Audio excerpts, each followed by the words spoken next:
Bonjour à toutes, bonjour à tous et bienvenue sur TV Vendée dans votre matinale du mardi 21 janvier. J'espère que vous allez bien. Bon courage à vous si vous apprêtez à prendre la route, la direction du travail. Je vous rappelle que vous pouvez bien sûr réagir à l'actualité du jour sur le WhatsApp officiel de la matinale que voici. Le téléphone est juste à ma droite. N'hésitez pas à envoyer un petit message avec votre prénom et votre commune de résidence. Nous avons reçu il y a quelques instants sur ce plateau notre invité du jour, Christophe Parot, directeur de l'Observatoire économique, social et territorial de la Vendée. Nous avons essayé de dresser avec lui un petit peu une photographie à l'instant T en ce début d'année 2025 de la situation économique dans le département. Interview que vous retrouvez bien évidemment maintenant sur tvvendée.fr. Voici désormais les titres de l'actualité de ce mardi, 5 semaines après le passage du cyclone Chido qui a dévasté l'île de Mayotte. Une association culturelle mahoraise basée en Vendée va envoyer ses containers sur l'île. À l'intérieur, des produits de première nécessité comme de l'eau et des denrées alimentaires récoltées grâce à un appel aux dons. Ils sont près de 80 000 en Vendée. Les étourneaux sont partout dans les grandes villes du département, provoquant des nuisances et rendant la vie compliquée pour les riverains, comme nous l'avons constaté à La Roche-sur-Yon. Mais pourquoi reviennent-ils chaque année et comment les faire partir? Bien, réponse ce matin avec Mathis Pires.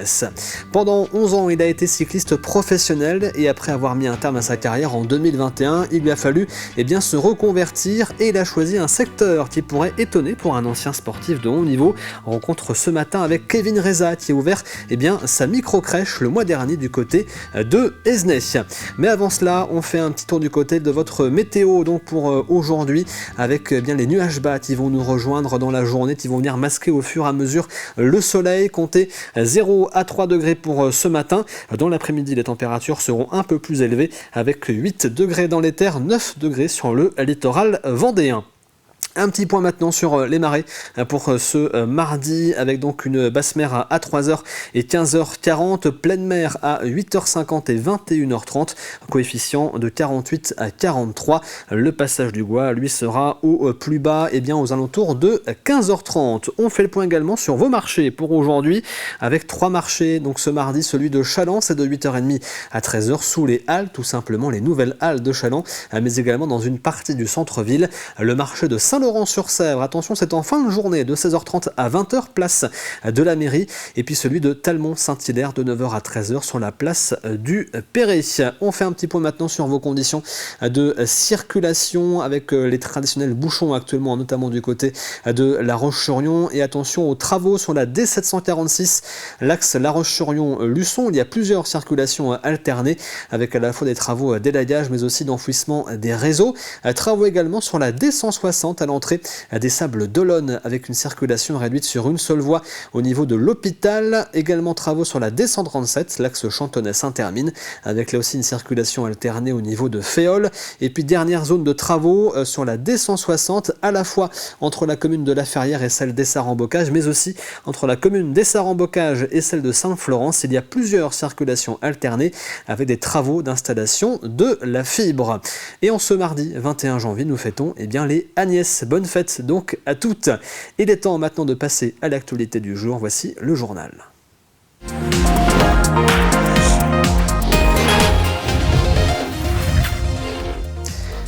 Alors que Mayotte se remet tout doucement des dévastations provoquées par le cyclone Chido mi-décembre, une association culturelle mahoraise basée en Vendée a décidé d'organiser une collecte de dons et s'apprête à envoyer sur l'île différents biens de première nécessité comme de l'eau, des denrées alimentaires mais aussi des produits hygiéniques.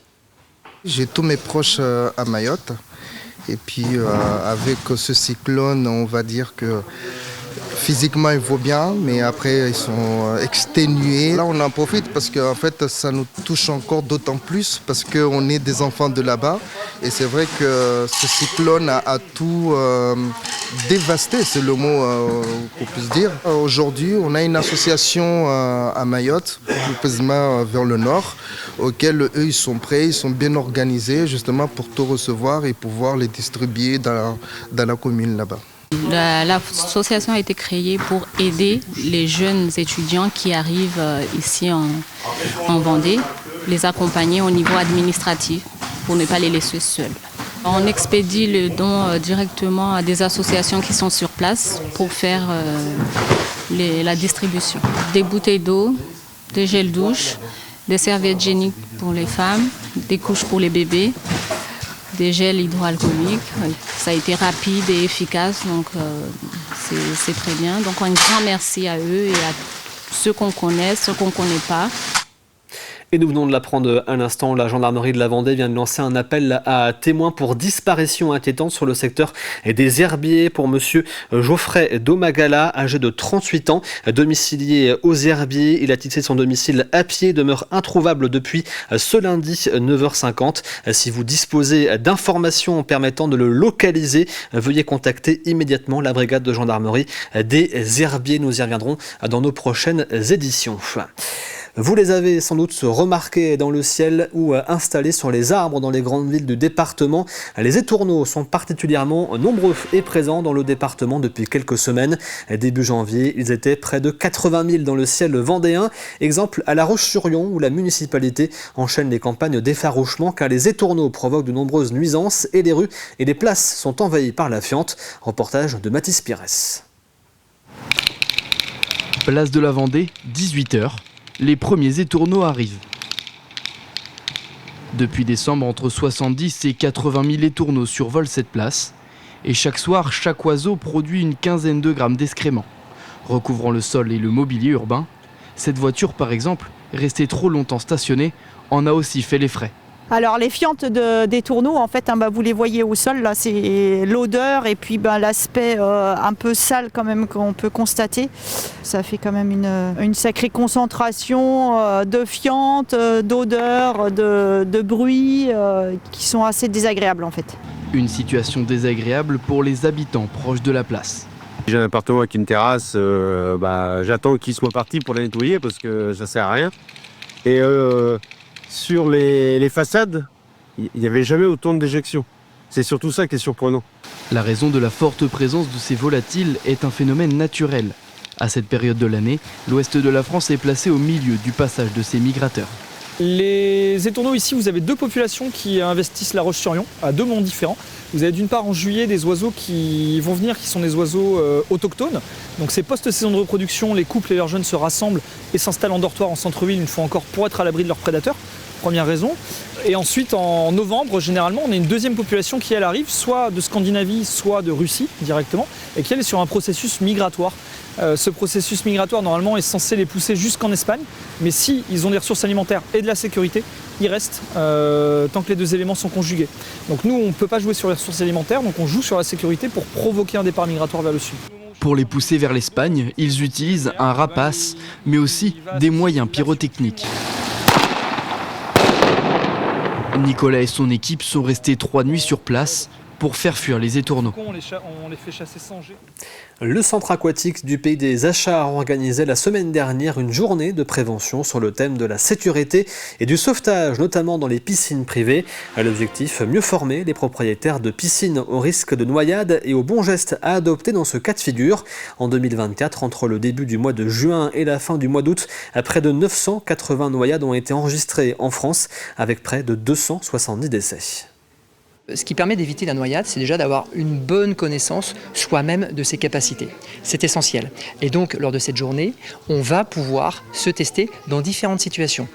Ça va aller d'un parcours aquatique jusqu'à la nage habillée, en passant par aller récupérer un objet dans l'eau, sauter, basculer en arrière. On va vraiment pouvoir savoir où on en est au niveau de la natation. Son nom vous dit peut-être quelque chose. Kevin Reza a été cycliste professionnel pendant 11 ans, passé notamment par le Vendée et par l'équipe cycliste de Jean-René Bernaudot, appelé à l'époque le Team Europcar et aujourd'hui le Team Total Energy. Il a mis un terme à sa carrière en 2021 et a décidé de changer de domaine. Le mois dernier, il a ouvert sa micro-crèche à Esnay, une reconversion professionnelle pour le moins surprenante pour un ancien sportif de haut niveau. Reportage de Louise Viadger.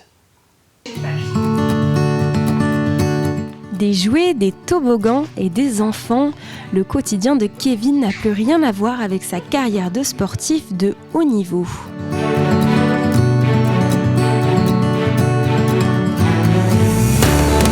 Ce champion de France de cyclisme sur piste a décidé de tourner la page après 11 ans de carrière professionnelle. Je sais que j'ai eu un déclic quand j'ai arrêté ma carrière. J'en voulais plus.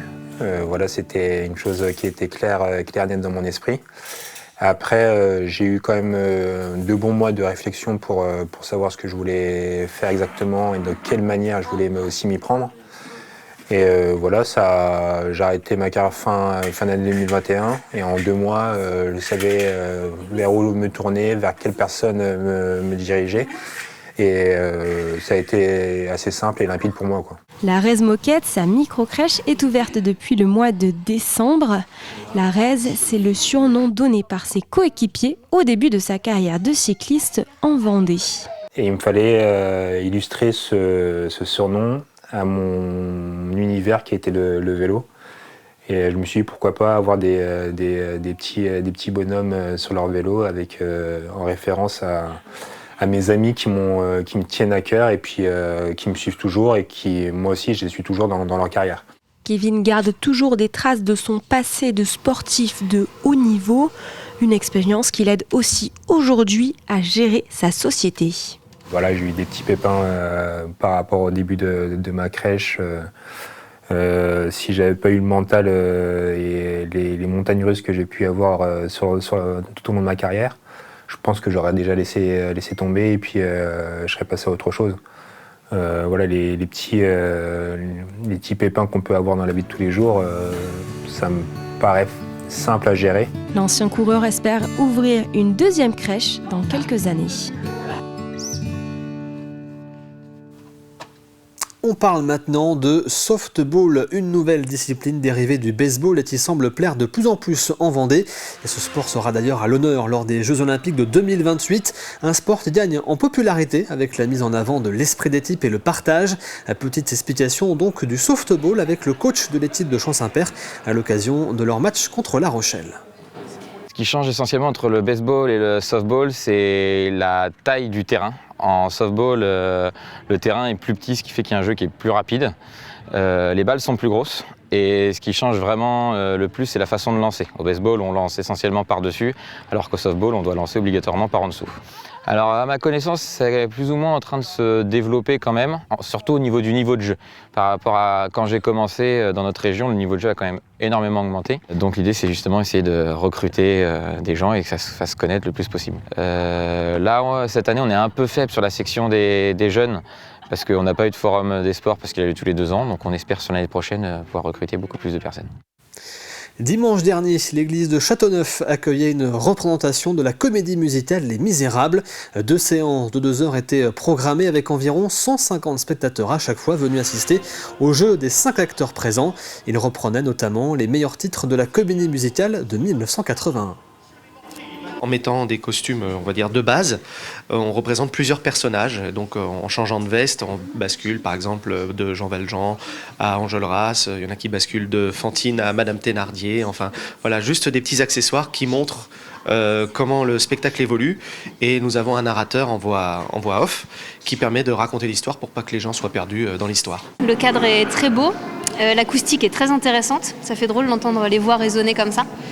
Et puis c'est un lieu plein de charme, c'est des bâtiments magnifiques, donc c'est chouette, on est fiers de jouer dans une église. Oui, on a une belle proximité aussi avec le public, donc ça c'est encore différent de ce qu'on vit nous d'habitude, donc ça va être chouette et ça va nous surprendre je pense aussi. Ouais. On se tourne vers votre météo de la matinée maintenant et le soleil va être masqué au fil de la journée par l'arrivée de nuages bas. Les températures, elles sont légèrement à la hausse avec 0 degré à Montée-du-Vendée, 1 degré du côté de la Châtaigneraie et Chaland, 2 degrés à La Roche-sur-Yon, 3 degrés à Fontenay-le-Comte, les Sables d'Olonne et la Tranche-sur-Mer et 5 degrés du côté de l'Île-Dieu. C'est la fin de ce journal. On passe maintenant à l'actualité du Vendée Globe. Voici le journal du Vendée Globe.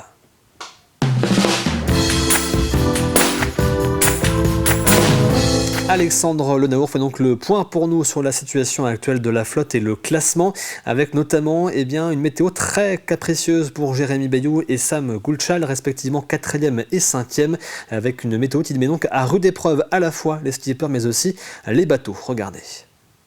L'association vendéenne des constructeurs de maisons vous présente le journal du Vendée Globe.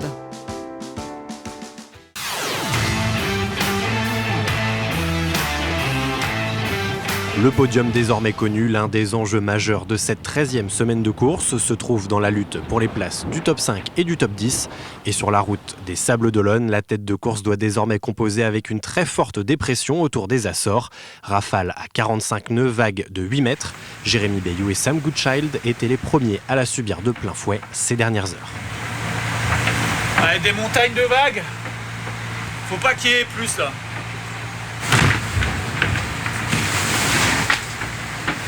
Je pense que je suis dans le plus fort là, j'espère que je suis dans le plus fort. Faut que le matériel tienne là. À la rigueur, c'est mieux la nuit parce que la nuit tu vois pas les vagues au moins. Là c'est bien impressionnant. Des conditions qui ont d'ailleurs eu raison de la grand voile de Sam Goodchild au moment où le skipper de Vulnérable affrontait des vents à près de 30 nœuds. Des éléments très capricieux qu'appréhendait déjà ces dernières heures le reste du paquet de skippers. Il va falloir faire un petit peu attention au bateau et un peu le dos rond là, pour passer correctement. On sent que les bateaux ils sont quand même un peu usés et il est temps de les ramener à l'écurie. Les bruits sont plus les mêmes, les gouttes sont plus rêches, l'accastillage c'est plus le même bruit. Enfin voilà, il y a quand même, on sent une usure dans la durée du bateau, quoi.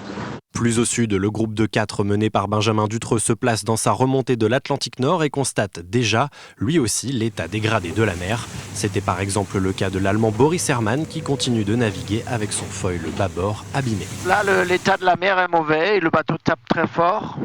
C'est très dur. Et on a encore beaucoup de chemin à faire. Je veux juste ramener le bateau en restant en course et c'est tout. Et je prie que le foil reste là où il est et qu'on arrive sauf et sain. Et voilà. Plus loin, proche de l'équateur, un groupe de 7 bute actuellement dans le poteau noir. Une situation au ralenti qui pourrait permettre à certains de raccrocher les wagons. On a du vent et on attaque! On attaque! C'est trop bon! Au large du Brésil, les nombreuses zones de molle et de transition pourraient aussi rebattre les cartes. Guirec Soudé voyant se rapprocher dans son rétroviseur un groupe de 5 mené par Kojiro Shireshi. Les bateaux devant, ils sont assez loin, donc ça va être compliqué de revenir. Ceux de derrière, ils paraissent loin, mais là, ils ont du vent. Je regardais tout à l'heure, ils vont quand même très vite. Là. J'espère qu'ils vont être ralentis comme je l'ai été quand même. Hâte d'arriver à la maison, en tout cas. Hâte de rentrer, de pouvoir partager tout ça. Mais voilà, je suis quand même heureux en mer. Je suis bien. La très forte dépression qui entoure les Açores promet donc des prochaines heures mouvementées pour la tête de course. 5e à près de 40 000 de Jérémy Bayou, le Britannique Sam Goodchild reste en course malgré la déchirure de sa grand voile. Les deux hommes sont attendus sur la ligne d'arrivée ce jeudi 23 janvier. Le lendemain, vendredi, c'est le quatuor Paul Meillat, Nicolas Luneven, Justine Métro et Thomas Ruyant qui pourraient faire son arrivée au Sables d'Olonne. 11e, Clarisse Kremer a subi une pénalité d'1 heure ce week-end après avoir rompu involontairement le plomb de son sac de survie. Romain Athanasio à la 14e place quittait progressivement le poteau noir ce lundi. Écart toujours très resserré entre les skippers de Benjamin Ferré 17e à Conrad Coleman 20e. Après une nouvelle montée au mât périlleuse, Violette d'Orange en 27e position reste toujours privée de sa colonne de winch. En approche de la latitude de Buenos Aires, le chinois Jin Kun-Su, toujours lourdement handicapé par ses douleurs à l'épaule, est 29e, suivi du Suisse-allemand Oliver Heer 31e qui a perdu son grand Genaker dimanche. Enfin, le prochain à franchir le Cap Horn devrait être Manuel Cousin. Le Sablé pourrait passer le 3e grand cap de la course d'ici 48 heures. Denis Van Winberg ferme toujours la marche en 34e position à plus de 6000 milles de la tête de course.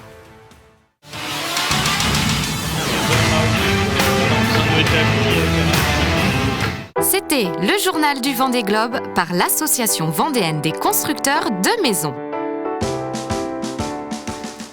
Et comme évoqué à l'instant par Alexandre Lenaour, prochaine arrivée donc jeudi pour Jérémy Bayou et Sam Goodchild. L'arrivée bien sûr à vivre avec TV Vendée. Le prochain Vendéen à rejoindre les Sables d'Olonne, eh bien ce sera Benjamin Dutreux qui devrait arriver dimanche ou lundi prochain. Ce sera bien sûr à vivre en direct sur TV Vendée. On passe maintenant au plus de l'info.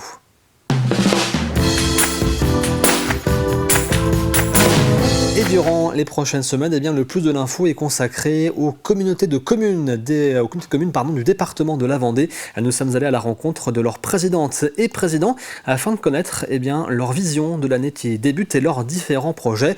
Rencontre aujourd'hui avec Fabien Gabory, président de la communauté de communes de l'île de Noirmoutier.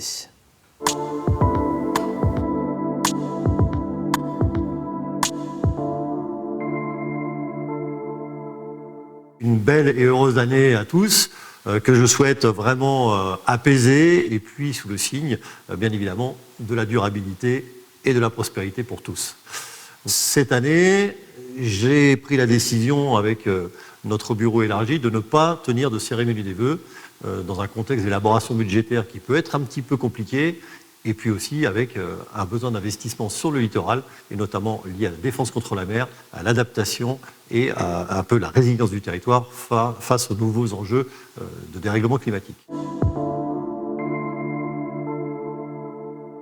Après une année 2024 qui a vu se concrétiser beaucoup de nos projets sur l'adaptation du territoire, avec beaucoup de travaux d'urgence liés aux tempêtes automnales de l'année dernière. Donc vous l'avez vu, notre littoral a changé. Il y a des gens permanents sur l'estran. Nous sommes dans l'entretien de nos ouvrages de défense. Et ça, c'était quelque chose dans lequel je m'étais engagé. Et vous voyez, vous constatez par vous-même que désormais, l'entretien est effectué, que nous sommes en permanence sur le terrain et sur l'estran. Et ça, c'est important.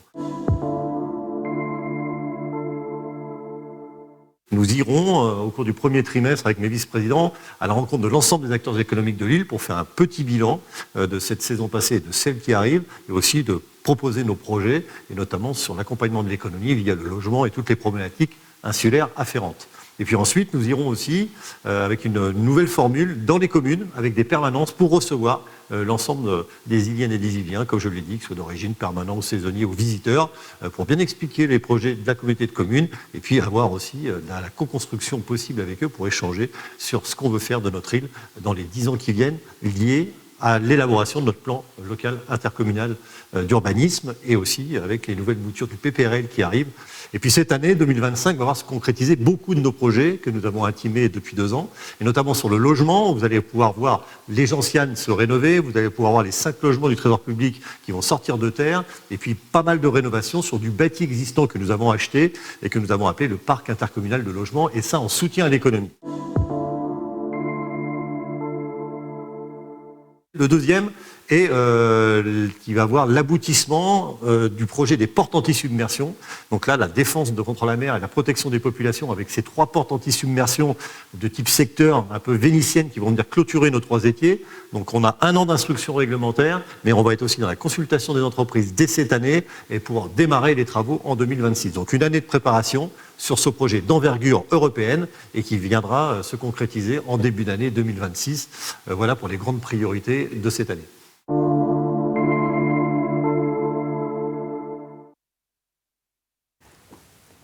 Et vous retrouvez bien sûr ce plus de l'info sur tvvendée.fr. On passe maintenant à l'extrait du jour.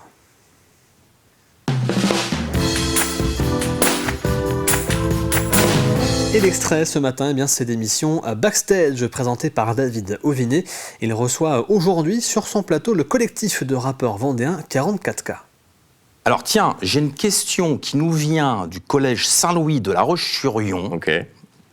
Pourquoi tu t'es dirigé vers l'univers du rap? Eh ben, c'est Bobby qui m'a lancé dedans.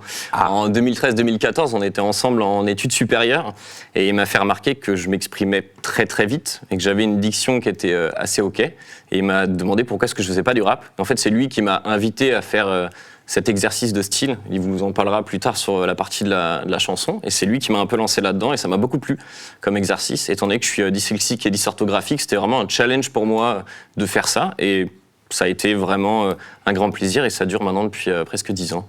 Bah écoute, t'as un bel exemple pour toutes les personnes qui sont atteintes de 10, comme quoi il y a beaucoup de choses possibles, et notamment dans l'univers du rap. Bobby, du coup, on a bien compris que tu avais poussé le poteau dans cet univers. Qu'est-ce que tu fais, toi, au sein du collectif 44K ?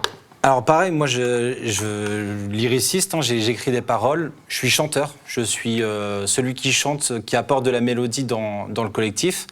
Moi je chante depuis l'âge de 6 ans, donc ça fait longtemps. Et vous retrouvez donc ce numéro de Backstage aujourd'hui sur TV Vendée. Voici le rappel des titres développés ce matin, 5 semaines après le passage du cyclone Chido qui a dévasté l'île de Mayotte. Une association culturelle mahoraise basée en Vendée va envoyer ses containers sur l'île, à l'intérieur des produits de première nécessité comme de l'eau mais aussi des denrées alimentaires. Ils sont près de 80 000 en Vendée. Les étourneaux sont partout dans les grandes villes du département, provoquant des nuisances et rendant la vie compliquée pour les riverains, comme nous l'avons constaté à La Roche Roche-sur-Yon. Mais pourquoi reviennent-ils chaque année et comment les faire partir? Eh bien, ce sont les questions auxquelles nous avons répondu ensemble ce matin. Pendant 11 ans, il a été cycliste professionnel. Après avoir mis un terme à sa carrière en 2021, il s'est reconverti et ouvert sa crèche le mois dernier du côté de Esnay. Nous avons rencontré ce matin Kevin Reza. Et maintenant, eh bien, il est temps de passer pour conclure au jeu de la matinale.